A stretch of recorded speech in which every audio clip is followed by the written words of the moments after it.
آنکھوں میں آنسو لا، عاجزی کر گر گرا، اور پھر دعا میں تکرار بڑی مقبول ہے، یعنی ایک ہی بار کو بار بار ریپیٹ کرو، دے دے دے دے دے دے دے دے دے دے دے دے کا کم سے کم 3 بار تو بول، پھر 5 تک بھی پہنچ، پھر 7 تک بھی پہنچ، اس لیے کہ اور جگہ تکرار کرو تو لوگ کہتے ہیں آگے بول، بور مت کر، لیکن یہاں تکرار کرو تو بڑی پسند آتی ہے، یہاں تکرار پسند آتی ہے، کیونکہ تکرار میں عاجزی بڑھتی جاتی ہے۔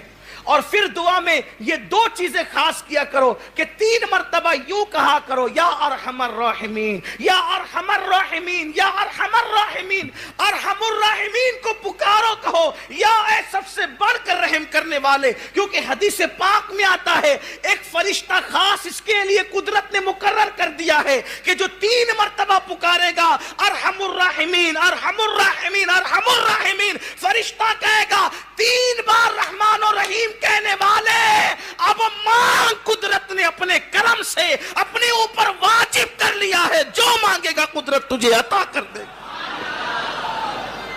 5 مرتبہ ربنا کہہ لیا کرو، اس لیے کہ حدیث پاک میں آتا ہے جو 5 بار ربنا کہہ کر مانگے اللہ اس کی دعا کو قبول ہی کرتا ہے، یہ آداب دعا ہے۔ اور پھر اس کے بعد کوشش یہ کیا کرو کہ جب دعا کرو تو اکیلے میں کرو، یہ خاص ہے، دعا کرو تو تنہائی میں کرو، تنہائی کی دعا کا بڑا اثر ہے، اکیلے میں کرو، اور پھر مجمع عام میں بھی کرو، اکیلے میں کرو، مجمع عام میں بھی کرو۔ مجمع عام میں اس لیے کرنے کے لیے کہا گیا کہ جہاں 40 مومن جمع ہوتے ہیں ان میں ایک اللہ کا ولی ضرور ہوتا ہے، تو ولی کی موجودگی میں کر، بھئی مزار پہ کیوں جاتے ہیں؟ ان رحمت اللہ قریب من المحسنین، اللہ کی رحمت ولیوں کے قریب ہے، محسنوں کے قریب ہے، تو اندر چلا گیا تو وہاں جا کے دعا کرتے ہو کہ ان کی برکت سے دعا قبول ہوگی، تو اوپر بیٹھا ہے تو وہاں بھی کرنا۔ اور پھر میں کہوں آپ کہیں تو کام نہیں بنتا، سید الانبیاء کہیں جس کے در سے ولایت بٹتی ہے، وہ کہتے ہیں جہاں 40 مومن جمع ہوں وہاں ایک ولی ضرور ہوتا ہے۔ اب یہاں تو 40 سے زیادہ ہے، 2-4 تو ہوں گے ہی، لیکن بڑی بات یہ ہے کہ وہ کہتا ہے اولیائی تحت قبائی، میرے ولی میری قبا کے نیچے چھپے ہوئے ہیں، ان کو میرے سوا کوئی نہیں جانتا، یا وہی جانتا ہے جو دوسرے چھپے ہوئے ہیں، تو ولی کو پہچاننا آسانی ہے۔ اچھا اب یہ سوچتے ہوں گے کہ یار چھوٹے سے مجمع میں تو پہچان ہی لیں گے، کیسے پہچانیں گے؟ یہی تو بڑا مسئلہ ہے کہ جن کو آپ سمجھتے ہیں وہ ہوتے نہیں ہیں، اور جن کو نہیں سمجھتے وہ ہوتے ہیں۔ حدیث پاک میں آتا ہے اللہ کے ولیوں کی شان یہ ہے، بکھرے ہوئے بال ہے، پھٹے پرانے کپڑے ہیں، حالت یہ ہے کہ محفل میں آئے تو بھگائے جائیں، بیمار پڑ جائے تو کوئی عیادت کرنے والا نہ رہے، مر جائے تو کوئی جنازے میں شرکت کرنے والا نہ رہے، اور پھر شان یہ ہے کہ کسی بات پہ قسم اٹھا لیں تو قدرت ان کی قسم کو پورا فرما دیتی۔ اب یہ حدیث سنی تو ہر آگل پاگل کو پکڑ کر بیٹھ گئے کہ یہی ولی، اور پھر کہنے لگے یار جو اچھے لباس میں وہ ولی تو ہو نہیں سکتے، اگر اچھے لباس پہننے والا ولی نہیں ہو سکتا تو شیخ عبد القادر جیلانی میرے مرشد غوث پاک کے بارے میں آپ کا کیا خیال ہے کہ وہاں تو ہر دن نیا لباس ہے؟ اور پتہ چلا کہ اب آپ اس چکر میں پڑے نہیں، حضور نے کہہ دیا 40 میں ایک ولی ہوتا ہے، سوچو نا یار 40 ہے تو کوئی نہ کوئی تو ہوگا، ہمیں تو کیا کرنا، آم کھانا ہے، پیڑ تھوڑی گرنا ہے، ہوگا جو کہیں بھی بیٹھا ہوگا، کونے میں بیٹھا ہوگا، بیچ میں بیٹھا ہوگا، آگے بیٹھا ہوگا، پیچھے بیٹھا ہوگا، کھڑا ہوگا، کچھ بھی ہوگا، ہم نے نہیں تو دعا قبول ہونی چاہیے، بس فیض ملنا چاہیے، ہمیں کیا آم پیڑ گرنے سے مطلب، ہمیں صرف آم کھانا ہے، اور حضور نے کہہ دیا تو بات ہے۔ اور جتنا بڑا مجمع ہے پھر دعا اتنی زیادہ پر اثر ہے، اس لیے کہ جتنے زیادہ ہوں گے اتنی زیادہ مقبول، اسی لیے اجتماعی دعا رکھی جاتی ہے اکثر، اجتماعی دعا۔ اور آپ سوچیں گے کہ 40 میں ایک ولی کیسے ہوتا ہے؟ اصل بات یہ ہوتی ہے کہ اللہ والے ایسے مجمع میں پہنچ جاتے ہیں اس مجمع کی قبولیت کی ضمانت بن کر کہ وہاں لوگوں کی بگڑی بن جائے. اسی لیے تو کہا گیا نا جہاں دینی محفل منعقد ہو وہاں جایا کرو, وہاں پہنچا کرو دینی محفل میں, کہ ایک دینی محفل میں پہنچنا جو ہے وہ 70 گناہوں کی محفل کا کفارہ بن جاتا ہے. ایک دینی محفل میں پہنچنا 70 گناہوں کی محفل کا کفارہ بن جاتا ہے. تو اس لیے تنہائی میں دعا کیا کرو, پھر اس کے بعد مجمع عام میں دعا کیا کرو. پھر اس کے بعد فرمایا کہ یہ دعا کرو تو ایسے مت کہا کرو اللہ تو چاہے تو قبول کر, تو چاہے تو رد کر, کا یہ رد ہی ہے, یہ رد ہی ہے. اس یقین سے کرو کہ اس نے وعدہ کیا ہے ادعونی استجیب لکم, مجھ سے مانگو میں عطا کروں گا.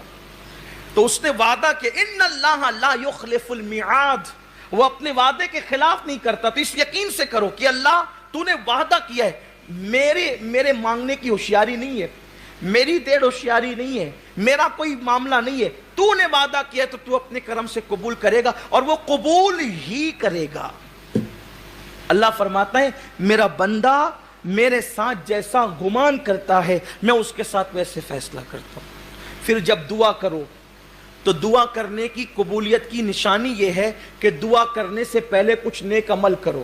مثال کے طور پہ دعا کرنے سے پہلے چپکے سے صدقہ دو, خاموشی سے صدقہ دو, ہو سکے تو 2 رکعت نفل پڑھو, قبلے کی طرف رخ کر کے بیٹھو, 2 زانوں بیٹھو, پہلے اللہ کی حمد بیان کرو, پھر حضور پہ درود پڑھو, پھر اپنے گناہوں سے توبہ کرو, پھر اللہ کی بارگاہ میں مانگو. پھر کہا اس کی رحمت کو محدود مت کرو, اس کی رحمت کو محدود مت کرو. یہ مت کہو اللہ مجھے یہ دے, مجھے یہ دے, مجھے یہ دے, بلکہ یہ کہو ہمیں یہ دے, ہمیں یہ دے, ہمیں یہ دے. دیکھو حدیث حضور نے جو دعائیں کی ہے, ربنا اے ہمارے رب, آتنا عطا کر ہمیں, فی الدنیا حسنہ اچھی دنیا, وفی الآخرت حسنہ اچھی آخرت عطا کر, وقنا عذاب النار اور ہمیں عذاب سے محفوظ فرما. یعنی سب کو ملاؤ. اب سب کو ملانے سے فائدہ کیا؟ میں دعا کر رہا تھا مجھے دے, نعمت کا مستحق نہ تھا, لیکن کہا ہمیں دے, پوری امت کو ملایا تو پوری امت میں کوئی تو مستحق تھا, تو میں مستحق نہ تھا وہ مستحق تھا. میں اپنے لیے مانگ رہا تھا, ممکن ہے مستحق نہ تھا نہ ملتا, لیکن اب وہ پوری امت کو ملایا تو امت میں کوئی نہ کوئی تو مستحق ہوگا. اب وہ مستحق کو ملے گا تو میں تھوڑی محروم رہوں گا, کیونکہ میں نے سب کے لیے مانگا ہے, تو اس کے صدقے میں میری بھی بگڑی بن جائے گی. اس لیے سب کو شامل کیا کرو. اور پھر اللہ نے حضرت موسیٰ کلیم سے کہا اے موسیٰ, میرے موسیٰ ایسی زبان سے دعا کر جس سے تو نے گناہ نہ کیا ہو. اے موسیٰ ایسی زبان سے دعا کر جس سے تو نے گناہ نہ کیا ہو, وہ دعا قبول ہے. اللہ کے کلیم نے عرض کی مولا ایسی زبان کہاں سے لاؤں, حالانکہ یہ تو تواضع اور عاجزی ہے, ورنہ اللہ کا نبی تو معصوم ہے, اللہ کا نبی تو معصوم ہے. عرض کی ایسی زبان کہاں سے لاؤں؟ اللہ نے فرمایا کسی بندے سے اپنے لیے دعا کروا, اس لیے کہ اس زبان سے تو نے گناہ نہیں کیا. حالانکہ نبی تو بے گناہ ہے, لیکن ہمیں تعلیم دی جا رہی ہے آپ نے میری زبان سے گناہ نہیں کیا, میں نے آپ کی زبان سے گناہ نہیں کیا, تو میری زبان آپ کے لیے دعا کرے گی تو قبول ہوگی, اور آپ کی زبان میرے لیے دعا کرے گی تو قبول ہوگی. اللہ اکبر. اسی لیے میرے آقا فرماتے ہیں جب کوئی مومن کسی مومن کے پیٹھ پیچھے دعا کرتا ہے, اچھا یہاں تو سامنے دعا کرتے ہیں, پیٹھ پیچھے تو غیبت ہی کرنی ہے, برائی کرنی ہے, ایک دوسرے کی قبر ہی کھودنی ہے. اللہ کے رسول علیہ السلام فرماتے ہیں جب کوئی مومن کسی مومن کے پیٹھ پیچھے دعا کرتا ہے تو اس کی دعا ایسی ہے جیسے عرفات میں حاجی کی دعا ہوتی ہے, اور وہ قبول ہی ہوتی ہے. اب پتا چلا دوسری حدیث پاک میں آتا ہے جب تم کسی مومن کے لیے دعا کرتے ہو, مثال کے طور پہ اللہ فلاں کو روزی عطا فرما, تو فرشتہ کہتے ہیں اللہ کے بندے تو نے اس کے لیے روزی مانگی, اللہ تجھے پہلے دے گا بعد میں اس کو عطا فرمائے گا. اس لیے پیٹھ پیچھے ایک دوسرے کے لیے دعا کیا کرو، اللہ اس کو مصیبت سے بچا، اللہ اس کو رحمتیں عطا فرما. اور دعا میں اول بھی درود، آخر بھی درود. اس لیے کہ مولانا امام المتکلمین مولانا کی علی خان رحمت اللہ علیہ فرماتے ہیں کہ دعا کا شہپر ہے درود. شہپر پرندے میں جو اس کے بازو ہوتے ہیں نا، کئی پر ہوتے ہیں، شہ پر اس کو کہتے ہیں جو بڑا پر ہوتا ہے اور اس کی وجہ سے پرندہ اوپر اڑتا ہے، اس کو شہ پر کہتے ہیں. تو کہتے ہیں دعا کا شہ پر درود ہے، وہی دعا اوپر جاتی ہے جو درود کے پر کے ساتھ ہوتی ہے. جس دعا میں درود نہیں ہوتا پھر وہ دعا فاروق اعظم کہتے ہیں زمین اور آسمان کے درمیان لٹکی معلق رہتی ہے جس میں درود نہیں ہوتا. اس لیے کہ اول درود مقبول، بعد میں درود مقبول. اللہ کی شان سے بعید ہے کہ وہ پہلا قبول کرے آخری قبول کرے بیچ کا چھوڑ دے. پہلا قبول کرے گا آخری قبول کرے گا تو بیچ کا بھی قبول ہی کرے گا. تو درود پڑھ کے دعا کیا کرو، اور پھر جب دعا کرو پیٹ میں بھی حلال ہو، جسم پر بھی حلال ہو، اس کا خیال کرو. اور جہاں بیٹھ کر دعا کر رہے ہو زمین پاک ہو. اللہ والوں کے آستانے کے قریب بھی دعائیں قبول ہوتی ہے، اللہ والوں کے آستانے کے قریب بھی دعائیں قبول ہوتی ہیں. کچھ ایسے موقع ہیں کہ ایسی گھڑیوں میں دعا رد نہیں ہوتی. شب جمعہ میں دعا رد نہیں ہوتی، جمعہ کی شب میں دعا رد نہیں ہوتی، جمعہ کے دن بھی دعا رد نہیں ہوتی. اور جمعہ کے دن دو ٹائم ایسے ہیں جو دعا کے لیے بڑے اکسیر ہے، بہت مؤثر ہے. دو ٹائم، ایک وہ جب امام خطبہ دینے کے لیے منبر پہ جا رہا ہوتا ہے، اس وقت دعا فوراً قبول ہوتی ہے. اور دوسرا جو جمعہ کی آخری گھڑی آتی، جمعہ کی جو لاسٹ گھڑی آتی ہے، اختتامی گھڑی، یعنی غروب آفتاب کے وقت، مغرب سے کچھ پہلے غروب آفتاب کے وقت، وہ دعا کے لیے بہت مؤثر وقت ہے، بہت قبول ہوتی ہے دعا.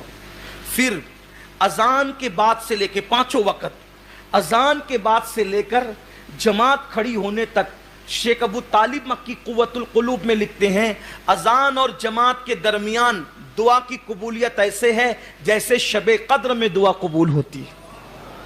پھر اس کے بعد نماز کے بعد جو فرض نماز کے بعد جو دعا کی جاتی ہے وہ بھی رد نہیں ہوتی، وہ بھی قبول ہوتی ہے. دونوں خطبے کے درمیان جو دعا کی جاتی ہے وہ بھی رد نہیں ہوتی، وہ قبول ہوتی ہے. اسی طرح بقرعید کی شب یعنی عید الاضحیٰ کی شب میں دعائیں قبول ہوتی ہیں، وہ پوری رات دعا قبول ہوتی ہے. رجب کی پہلی شب میں پوری رات دعا قبول ہوتی ہے. شب عید الفطر میں پوری رات دعا قبول ہوتی ہے. شب قدر میں جو 27ویں شب عام طور پہ ہوتی ہے پوری رات دعا قبول ہوتی ہے. رمضان المبارک میں چاند دکھنے سے لے کے جو ہے وہ چاند شوال کا نظر آنے تک، یا جو ہے وہ اختتامی روزے کا آخری روزے کا سورج غروب ہونے تک، ہر سیکنڈ ہر پل ہر ساعت دعا قبول ہوتی ہے. وہاں اس پورے مہینے میں کبھی دعا رد نہیں ہوتی. پورا مہینہ گویا کہ سیزن ہے مانگنے کا، کتنا مانگنا ہے مانگو، مانگتے مانگتے تھکو گے، دیتے دیتے کبھی نہیں تھکتا. کیا شان ہے میرے مولا کی. تو شب عید الفطر رمضان شریف کا پورا مہینہ، پھر اسی طرح سے شب برات، پھر اسی طرح سے جب کسی کا انتقال ہو، جب کسی کی روح نکلتی ہو تو وہاں بھی رحمت کے فرشتے ہوتے ہیں. تو وہاں زبان سے کوئی ایسا کلمہ مت نکالو، اس لیے کہ وہاں جو بھی باتیں ہوتی ہیں فرشتے اس پہ آمین کہتے ہیں. تو روح نکلتے وقت کا معاملہ بھی بڑا جو ہے وہ قبولیت دعا کا ہوتا ہے جب کسی کے، اور خاص طور پہ روح نکلنے کے بعد جب کسی مومن کی آنکھیں بند ہوتی ہے اس وقت بھی دعا قبول ہوتی ہے. یہ بھی دعا کی قبولیت کا وقت ہے. اسی طرح بارش برستی ہے تو بھی دعا قبول ہوتی ہے، دعا مستجاب ہوتی ہے. دیکھو دعا تو ہر وقت قبول ہوتی ہے، یہاں جو قبول ہونے سے مراد ہے وہ یہ ہے کہ دعا کا اثر جلدی ظاہر ہوتا ہے. اسی طرح جب مرغ بانگ دیتا ہے، اذان دیتا ہے، اس وقت بھی دعا قبول ہوتی ہے، اس لیے کہ مرغ اذان اس وقت دیتا ہے جب وہ رحمت کے فرشتوں کو دیکھتا ہے، جب وہ رحمت کے فرشتوں کو دیکھتا ہے. حیرت کی بات یہ ہے کہ لوگ رسول اللہ کے متعلق کہتے ہیں کہ ان کو دیوار کے پیچھے کی خبر نہیں. ارے یار، جس مرغے کو تو 200-500 روپے میں خرید کر کے کھاتا ہے وہ رحمت کے فرشتوں کو دیکھ لیتا ہے. جسے مولوی دیکھ نہیں پاتا اسے وہ مرغا دیکھ لیتا ہے. آپ غور کریں، یہ بیچارہ زندگی بھر یہی تقریر کرتا رہتا ہے کہ انہیں تو دیوار کے پیچھے خبر نہیں، دیوار کے پیچھے خبر، او تیری 2 ٹانگ کا مرغا دیکھ رہا ہے، رات دن وہ دیکھ رہا ہے اور اذان پڑھ رہا ہے، اور اس وقت تو دعائیں قبول ہو رہی ہے۔ حیرت کی بات ہے کہ لوگ یہ حدیث نہیں پڑھتے۔ یہ حدیثیں لوگوں کی نظر میں آپ سوچتے ہیں کہ یار ان کی بات کیوں آ گئی؟ ان کی بات اس لیے آ گئی کہ آپ کا عقیدہ محفوظ ہونا چاہیے، ورنہ پھر ان باتوں کا فائدہ کیا ہے؟ ہمارا مقصد ہے اللہ کے رسول صلی اللہ علیہ وسلم کی سچی وفا کے ساتھ جیو، اسی کا نام ایمان ہے۔ ورنہ اگر ان کے ساتھ وفا نہیں ہے تو پھر کوئی دعا بھی اثر والی نہیں ہے، پھر کوئی عبادت بھی اثر والی نہیں ہے۔ اصل مقصد دنیا میں آنے کا مصطفیٰ جان رحمت کے ساتھ وفا ہے۔ حضرت بیدم شوارسی رحمت اللہ علیہ کہتے ہیں کہ دنیا میں کیوں آئے؟ وہ کہتے ہیں عدم سے لائی ہے ہستی میں آرزوئے رسول، کہاں کہاں پھرتی ہے، کہاں کہاں لیے پھرتی ہے جستجوئے رسول، بلائے لوں تیری اے جذبے شوق صلی اللہ کہ آج دامن دل کھچ رہا ہے سوئے رسول۔ اور عجب تماشا ہو میدان حشر میں بے دم کہ سب ہو پیش خدا اور میں روبرو رسول۔ تو یاد رکھیے، جب مرغا اذان دے بارش ہو تب دعا کرو، مرغ اذان دے بھانگ دے تب بھی دعا کی قبولیت کا وقت ہے، اس وقت بھی دعا قبول ہوتی ہے۔ پھر اس کے بعد کبھی کبھی ایسا ہوتا ہے، آپ کو بس اب بات ختم کرتا ہوں، ٹائم ہو گیا ہے۔ کبھی کبھی ایسا ہوتا ہے کہ آپ کے دل میں بڑی رقت آتی ہے، کبھی دیکھنا ایسا اتفاق ہوتا ہے، دل زیادہ عبادت کو چاہتا ہے، دل کبھی رونے کو کرتا ہے، آنکھ میں آنسو آنے لگتے ہیں، یعنی دل نرم ہو جاتا ہے۔ تو حدیث پاک میں آتا ہے جس وقت دل نرم پڑ جائے اس وقت دعا کرنے کو غنیمت جانو، کہ اس وقت جو دعا کی جاتی وہ فوراً قبول ہوتی۔ آپ سے گزارش ہے، اور بھی عنوان بہت باقی ہے ابھی، لیکن اس عنوان کو ہم مزید آگے نہیں بڑھائیں گے کیونکہ ہمارا مقصد پورا ہو گیا۔ ترغیب دلانا تھا دعا کر، اور میں سمجھتا ہوں کہ اتنی چیز کافی ہے ایک مومن کے لیے کہ وہ دعا کرنے پر اس کو ابھارنے کے لیے کافی ہے۔ ہر وقت دعا کرتے رہو۔ مسافر کی دعا کبھی رد نہیں ہوتی، مسافر کی دعا کبھی رد نہیں ہوتی۔ اسی طرح بیمار کی دعا رد نہیں ہوتی، بیماروں سے دعا کراؤ، مسافروں سے دعا کراؤ، ماں باپ سے دعا کراؤ۔ فاروق اعظم مدینہ منورہ کے چھوٹے چھوٹے بچوں کو کہتے تھے میرے لیے دعا کر۔ اچھا آج ایک فیشن بن گیا ہے دعا میں یاد رکھنا، تو سامنے والا کہتا ہے انشاءاللہ، نہ وہ کبھی اپنے لیے کرتا ہے نہ اس کے لیے کرتا ہے، اللہ ماشاءاللہ، ہے نا، یہی ہوتا ہے۔ ایسا نہیں، جب بھی آپ سے کوئی دعا کی گزارش کرے آپ فوراً وہیں اس کے لیے دعا کریں۔ اور دعا کرنے کا طریقہ بتا دیتا ہوں، ہوشیاری کرو تھوڑا سا، کہ جب دعا کرو تو اپنے آپ کو شامل کر لیا کرو۔ کیسے؟ اللہ آپ کی میری ہر مراد پوری فرمائے، اللہ میری آپ کی ہم سب کی مرادیں پوری فرمائے، تو اس کے لیے بھی دعا ہوگی، اپنا بھی کام ہو گیا، تو اس کے صدقے میں اپنی بگڑی بن گئی۔ انشاءاللہ کہہ کے انشاءاللہ کہو، انشاءاللہ کہہ کے پھر آگے کے لیے مت آؤ، وہیں دعا کر دو، فوراً دعا کر دو۔ اور یار دعا کرنے سے بگڑتا کیا ہے؟ اگر کسی کا کام بنتا ہے اپنے زبان ہلانے سے، اور بالکل دعا قبول ہونی۔ اور ایک بات یہ تنبیہ کے طور پہ یاد رکھنا، جب دعا کا اثر قبول ظاہر ہو نا کہ دعا قبول ہو جائے، جب دعا قبول ہو جائے تو جب کوئی کہتا ہے نا ماشاءاللہ آپ کی دعا سے بیٹا ہو گیا، تو آدمی اندر پھولتا ہے، دیکھا میری دعا سے ہو گیا۔ نہیں، یہ مشرکوں کی علامت ہے، یہ مشرکوں کی علامت۔ اللہ قرآن میں کہتا ہے جب ان پہ مصیبت آتی ہے تو دعا کرتے ہیں، اور جب دعا قبول ہو جاتی ہے تو اس کو اپنی ہوشیاری سمجھتے ہیں، اس کو اپنا عمل سمجھتے ہیں۔ بلکہ جب دعا قبول ہو جائے تو یہ کہو کہ میں تو اس قابل نہ تھا، کریم نے کرم کیا کہ اس نے قبول کر لیا، اس نے کوئی اس کا کرم، اس نے قبول کر لیا۔ اپنا عمل مت سمجھو، اپنی ہوشیاری مت سمجھو، اپنا تقوی مت سمجھو، اپنی پرہیزگاری مت سمجھو، اس کا کرم۔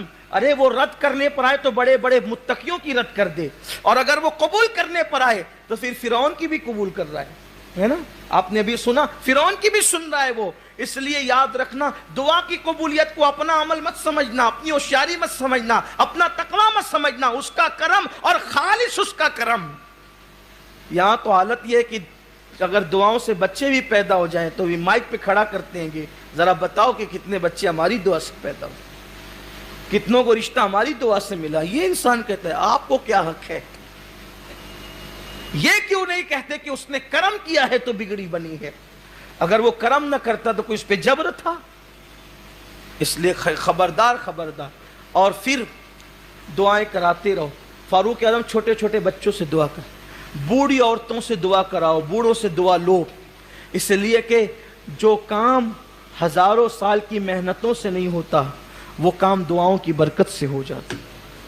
کثرت سے دعا کرو، کثرت سے دعائیں لو، اور حتی الامکان بد دعا لینے سے بچو، اس لیے کہ دعائیں بھی قبول ہے، بد دعائیں بھی قبول ہے. یاد رکھنا زندگی میں ہمیشہ دعا